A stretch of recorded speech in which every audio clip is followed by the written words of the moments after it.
командующий Российской Федерации, командир отделения автоматчиков, танковый десант, сержант Садыков прибыл.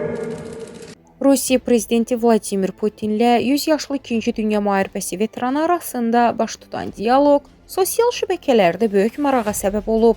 Mayın 8-də faşizm üzərində qələbənin 80 illiyinə həsr olunmuş tədbirdə Putin bir qrup müharibə veteranı ilə Kremldə görüş keçirib.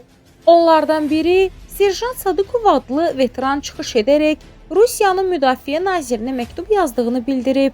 O 100 yaşı və əlavə 5 ay olmasına baxmayaraq Ukrayna cəbhəsində döyüşmək istədiyini deyib. Sadıkovun üzərində çoxsaylı orden və medallar, başında isə Qafqaz sayağı papağı olub.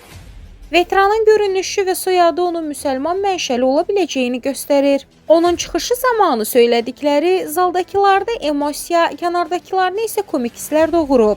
Bir vaxtlar Sovet İttifaqı ordusunun tərkibində Ukrayna, Azərbaycan, Gürcüstan, Qazaxıstan, Belarus və digər respublikaların əskərləri ilə birgə faşizmə qarşı döyüşən 100 yaşlı bir serjantın bugün Ukrayna ilə müharibəyə qatılmaq istədiyini söylətmək həm absurddur, həm də komikdir. Həmin görüntünü təqdim edirik.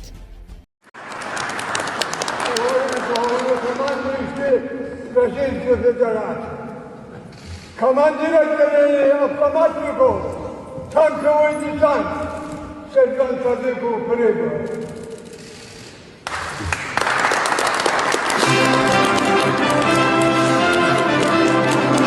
Уважаемый президент Российской Федерации, мне сейчас 100 лет 5 месяцев. Я молодой еще. Я написал письмо министру обороны Российской Федерации меня направить на Украину, на войну, защищать Россию.